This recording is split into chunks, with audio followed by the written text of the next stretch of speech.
And then the flood swept over. So reads one of the most famous lines of the Sumerian king list, the quasi-historical compilation of all rulers of Mesopotamian city-states reaching far back into prehistory and legend. This line, "and then the flood swept over," neatly divides the history of the world into the rulers that came before the flood, names like Enmen-Durana and Ensipad-Zidana, each of whom supposedly ruled for over 2,000 years, by the way, and those who came after, the more familiar, though still largely mythological names like Gilgamesh, king of Uruk. The antediluvian world, that is to say, that which came before the flood, was to the Sumerians as the Sumerians are to us. Unrecognizably foreign and impossibly ancient.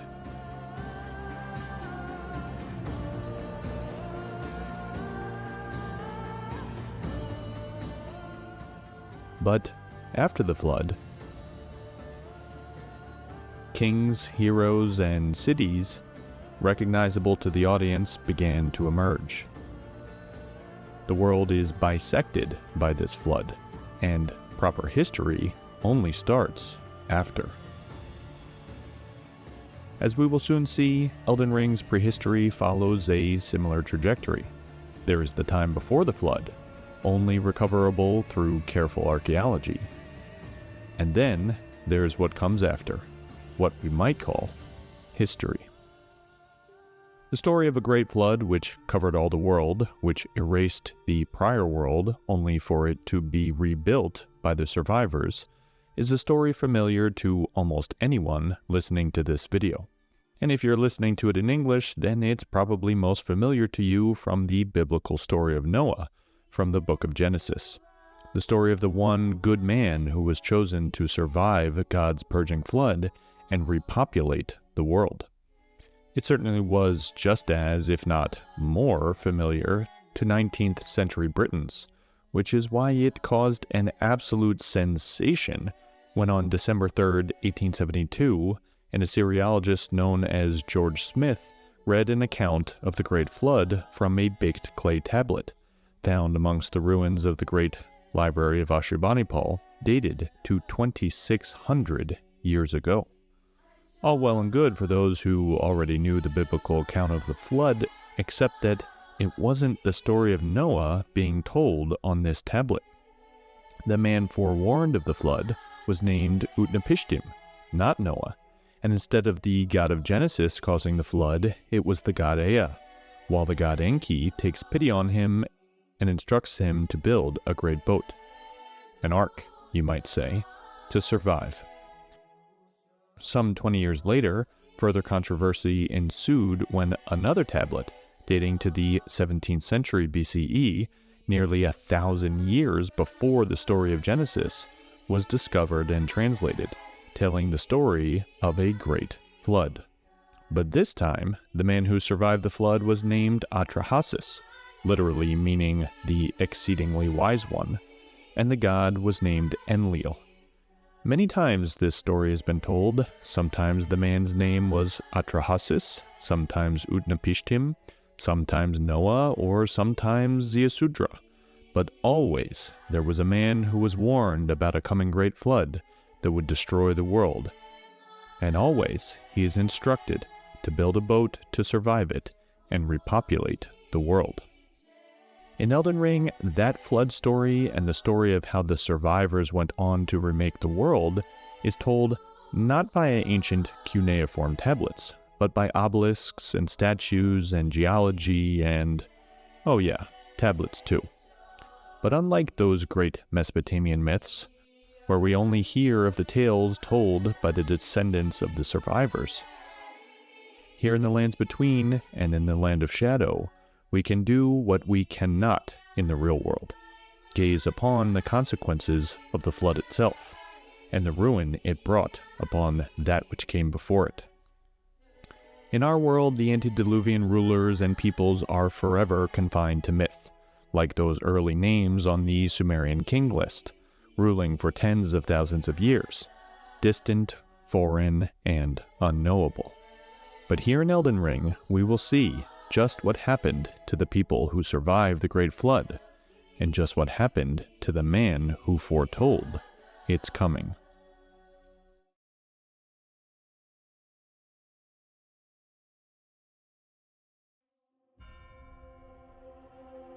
In our previous episode, we discussed how the stone coffins and the suppressing pillar which overlooks them are both derived from the culture of the ancient dynasty, or, to be more precise, from just prior to what we think of as the ancient dynasty, before the dynasty converted to tree monotheism.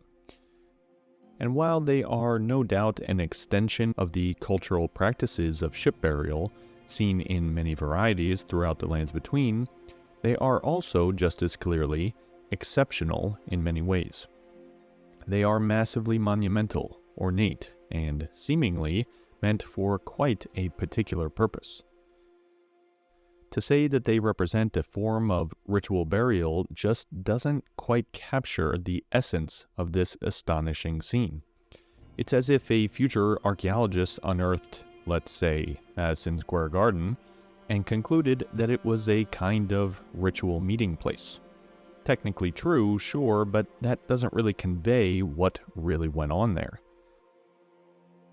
The mysteries of these massive structures still abound. Why did the people of the ancient dynasty build these massive stone coffins? Why now? And why here?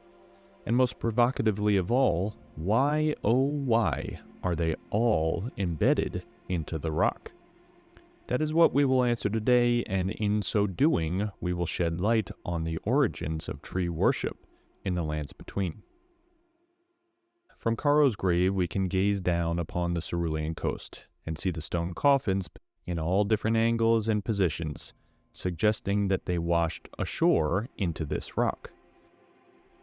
Even the map description itself tells us about the, quote, colossal stone coffins of unknown origin that seemingly drifted to this place, end quote. Which doesn't quite make much sense now, does it? As discussed last time, they are constructed in the form of ships, so them washing ashore makes some sense, but how exactly does a ship wash ashore into the rock? Not just onto the beach, but embedded into the rock itself. And down below in the fissure, things get even more confusing. Here, the stone coffins are buried hundreds of meters deep within the earth, and solidly into the surrounding rock. Of course, maybe this is just all magical nonsense, video game logic, so to speak. But if we are to interpret this scene at all, it would indicate that the stone coffins were encased in rock somehow, and that, however they were encased, they found themselves in all different orientations, positions, and locations. It's as if the rock itself swept up all around them, a literal deluge of rock. This does not appear to simply be the result of the passage of time. While it's true that, of course, old things become buried over time, they get buried under soil and sediment, organic material and refuse and rubble. They don't get embedded into solid rock. That is, of course, unless something occurs which covers the land in freshly deposited rock. And wouldn't you know it, we have encountered just such a curious geological phenomenon before. All across the lands between, the older things and places of the world are covered in a layer of rock. We discussed this at length in our Divine Towers episode, which you should check out if you're interested. But the basic idea is clear from the visual evidence. The octagonal structures which underpin the entire world, best seen in places like the Straits of the Weeping Peninsula, the High Road Cave, the mountaintops of the Giants, and of course the Rao Ruins, are all subterranean, having been fully submerged in a fresh layer of rock. We have lots more to say about the Rao ruins in particular and the origin of the crucible, but we'll leave that to an upcoming video. For now, we'll just say that it's possible, of course, that these ruins were simply carved into the rock, as in tunneled, although their peculiar features seem to argue against that.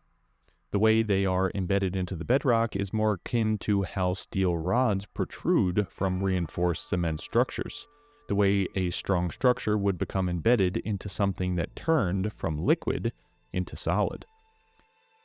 It is less like the way that timber beams would be placed alongside tunnel walls to support it, because while such pillars would appear with similar features, they would never become embedded into the bedrock.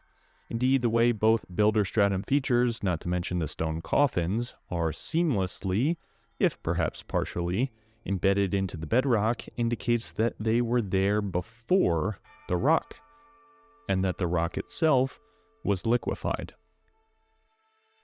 There is not any other way to have these structures penetrate the stone without the sure signs of chiseling into a mountainside. Notice how at those interfaces, the enveloping stone usually makes acute angles outward, the telltale sign of surface tension at liquid-solid interfaces, rather than the obtuse angles inward that would be left from burrowing into the rock. Moreover, the Forge of the Giants, a freestanding structure bearing the same style and iconography as the builder stratum structures, is also partially covered. Most conspicuously, though, the Divine Towers, certainly among the most ancient and probably the tallest freestanding structures in the lands between, all have a single face covered in amorphous rock sludge, as if waves of rock itself crashed and broke upon the towers. Notice, by the way, how you can even see the rock drawn onto the map icons of both the Divine Towers and the Giant's Forge, indicating that, to the developers, this is a characteristic feature of their design, not just some quirk of model rendering. Trust us, we considered multiple alternative explanations for these phenomena. Maybe a meteor impact ejected rock, which is called ejecta, onto the towers. But the side with the deposited rock does not face a single point of origin, indicating there wasn't a point source. Okay, maybe they were just unfinished, but closer inspection reveals the towers were finished, and that later some layer of rock covered them, by the way the carved features recede under the rock. The way the Divine Tower bridges, clearly built by a later civilization based on their distinct masonry and iconography, were spared this covering, means that whatever the process was that covered the Divine Towers and rock occurred after they were built, but before the bridges were built. This is the essence of stratigraphy.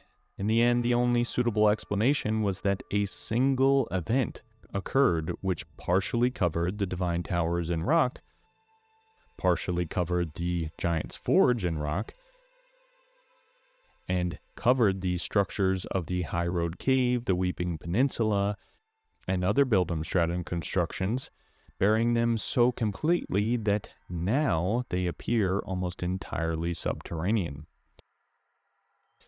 But we can go even further than that, because these inanimate structures are not the only things that appear to have been buried by this great cataclysm.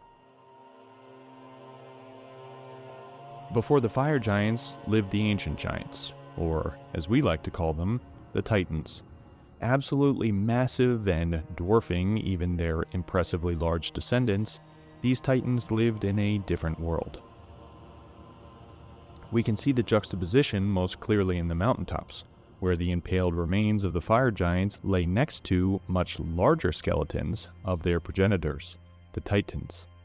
These Titans retained their thoracic cavity, and whatever it is that killed them, it was not the same impaling event as what killed the fire giants, who were summarily executed during Godfrey and Marika's War. Instead, they are embedded into the rock, and we mean embedded. Here and in Caelid, their skeletons reach deep beneath the surface layer. Again, stratigraphy.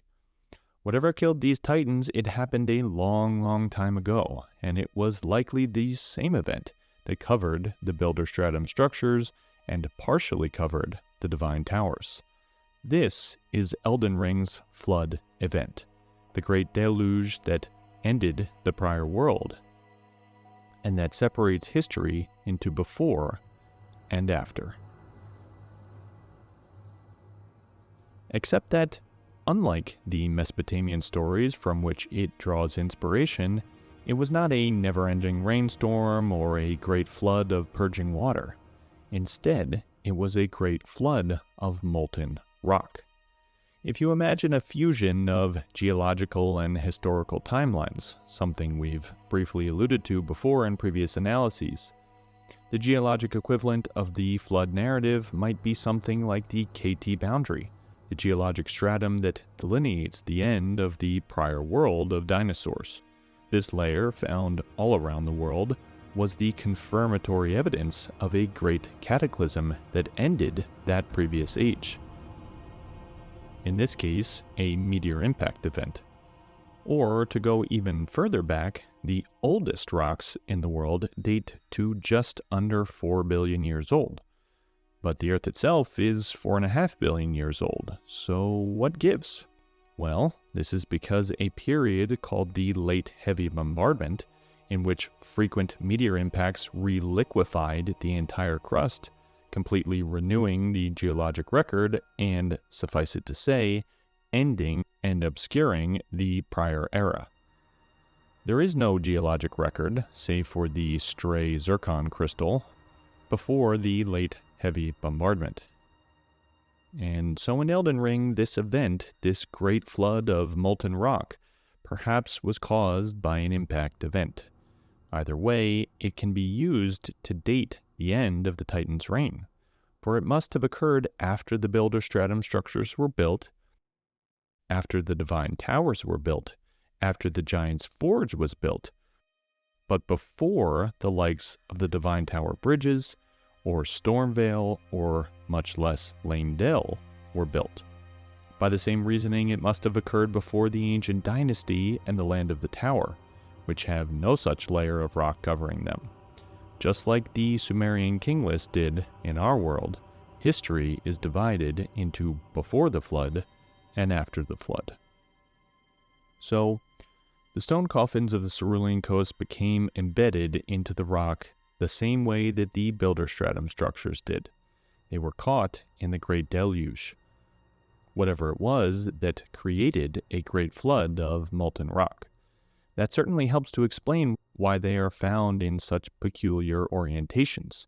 Anyone who's seen the footage and aftermath of the 2011 Japanese tsunami knows that such cataclysms are not exactly orderly. So that partially solves the mystery. But the stone coffins tell us much more than that. They tell us not just that the flood occurred, but that someone foretold its coming. A Noah character, if you will. He who built the Arks.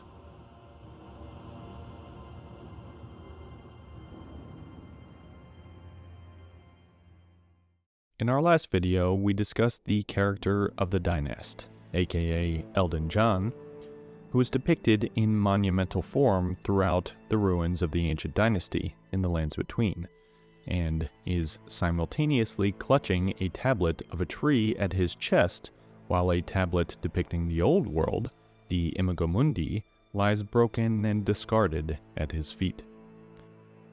His presence on the stone coffin ships of the Cerulean coast tells us that whoever built these coffins did so with his support, or perhaps even by his command. And then after they were built, they were all at once swept along in a sea of molten rock, before finally coming to rest, embedded within the cooled and now solidified rock. The fact that we find great grave gloveworts on all of them, items which are, quote, given in tribute to those who died the most glorious of deaths, in the hope that their stories would become legend, end quote, indeed suggests that whoever died in these coffins became legend. But there is one final peculiar design choice we haven't yet addressed, their shape. Specifically, the fact that while their sterns are ornately carved and designed, their bows are completely flat. At first, this seemed like some kind of oversight. Maybe the developers thought we just wouldn't notice. But from another perspective, this bizarre design choice reveals the final piece of the mystery. This is not how one would design a ship that is meant to be piloted or navigated, to have any sort of directional control. This is pretty much the opposite of hydrodynamic design, a giant flat face at the bow. But that all makes perfect sense once you realize that they were not meant to be navigated. They were simply meant to float. These aren't ships, they're arks, built in an attempt to survive the Great Cataclysm. That explains why they have this peculiar shape. It doesn't matter what the shape is as long as it floats. In fact, the descriptions of the Ark from the flood tablet of the Epic of Gilgamesh suggest that it was round, and famed Assyriologist Irving Finkel has suggested it was basically a giant version of the kufar, a circular style of boat that was used in Mesopotamia all the way up until the 20th century. Not exactly a cigarette boat, as you can see, because propulsion is not the main goal. And modern attempts to recreate Noah's Ark, based on the description in Genesis, have made it seem to be basically a giant coffin, rectangular and unwieldy. All of which is to say that there is a long history of the Mesopotamian Ark looking rather unconventional as far as ships are concerned, and certainly not something that someone would be sailing. To that point, remember that, of course, we do not see any sails or other method of propulsion on any of these stone coffins, nor on their depictions in the ancient Dynasty obelisk. Though we do see ships with sails elsewhere in the lands between, so the people of this world are capable of that. If the stone coffins are indeed arks, that would explain their odd shape, their lack of sails or other propulsive mechanism, and the fact that they seem to have been made all at once, based on the fact that they settled here in the flood layer. And since we know the flood was not a flood of water, but of molten rock, then that also explains the otherwise strange fact that these are made from stone. Wooden ships would, of course, immediately combust in such a situation. So in fact, building the arks from stone seems to have been a necessary innovation. If the Dynast is the one depicted on all the arks, then the simplest explanation would be that he's the one who commissioned their construction. If so, then the Dynast appears to be a sort of fusion of two distinct Iron Age Mesopotamian, or if you prefer, biblical, archetypes: the prophet and the flood survivor, Moses and Noah. On the one hand, he carries his stone tablets signifying divine revelation, but on the other, that revelation is not just about the coming of the age of the Great Tree, but also the coming Great Flood that will end the current age and bring about the new one.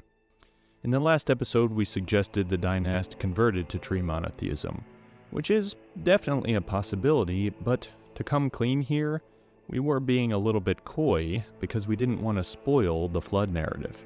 The point is, if the Dynast is a Noah character, then by the time he's depicted on these arks, he's probably long been a convert, and the ships, though they may have become coffins as the catastrophe unfolded, seem to have been actually built for the passengers to survive. Flood myths are by no means restricted to Mesopotamia.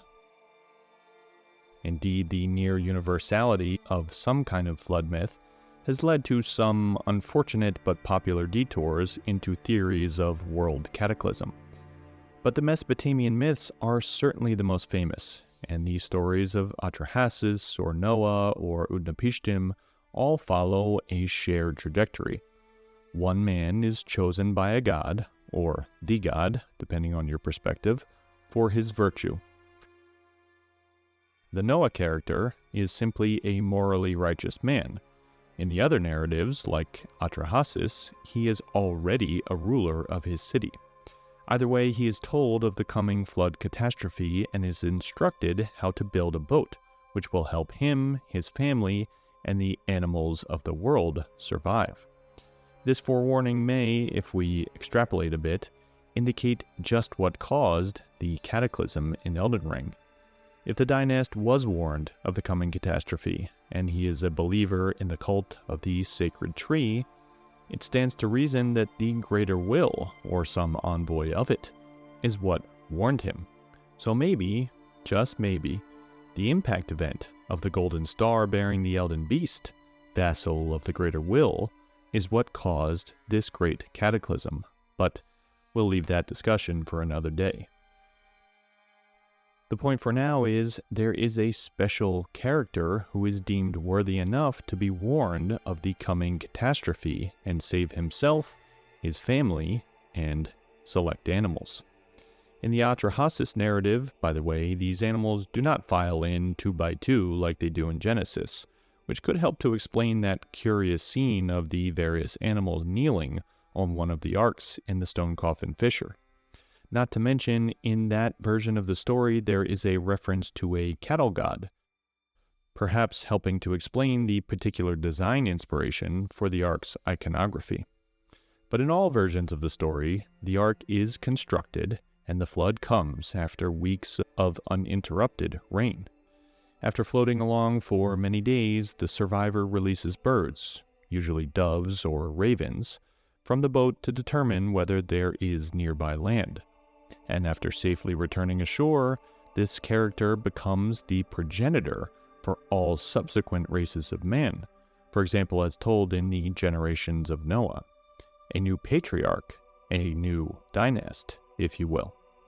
Then these descendants rebuild civilization, never forgetting the story and lessons of the Great Flood which ended the prior world.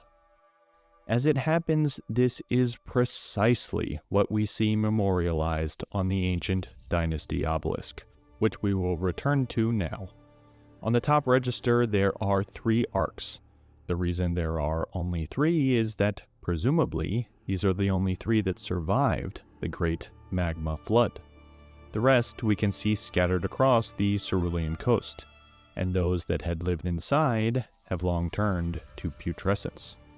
They may have started out as arks, but they soon became stone coffins. Most of those within the arks did not survive, and instead died and began rotting within the massive stone structures, ultimately leaking out as putrescence. The fact that one of these putrescent blobs, the one which would be resurrected as a Knight of St. Trina, clearly has inhuman, likely bovine skeletal features, supports the notion that there were both human and animals within these coffins, just like the arks. But the 3 surviving arks do indeed seed a new world, as was prophesied. The next register shows them cultivating sacred plants, something sacred to the ancient dynasty and, for that matter, to the people of the tower. Finally, there are the ritual scenes and the presentation of the fruits of the harvest, which may or may not be an early version of tree births, depending on whether or not you believe some of our kookier theories. The point is, from the ashes of the old world, the civilization of the ancient dynasty begins. Just like in the Mesopotamian flood myths, where the civilization of Babylon or Uruk, each of them inconceivably old to us, all come after the flood. Here, the ancient dynasty begins in the world born anew from the purging flood. All the great feats of civilization, the grand libraries, great statues, the city-state bureaucracies, the massive ziggurats which inspired the Tower of Babel, all of this comes after the purging flood. And speaking of the ziggurats, we mentioned in the last episode that Enir-Ilim is clearly inspired stylistically and thematically by the ancient Mesopotamian city of Babylon, right down to their nearly synonymous names. Enir-Ilim in Akkadian means Lord's Gate, while Babylon derives from the Akkadian Babalim, meaning Gate of the Gods. And of course it is Babylon that lies at the heart of the Imago Mundi, which the dynasty carries. But beyond that, the structure which inspired the biblical story of the Tower of Babel was probably the great ziggurat of Babylon, known as Entomonanki. This massive terraced structure was famous in its own time and throughout later antiquity, and in Neo-Babylonian times was, according to the Widener Chronicle, supposed to have, quote, reached unto heaven, unquote.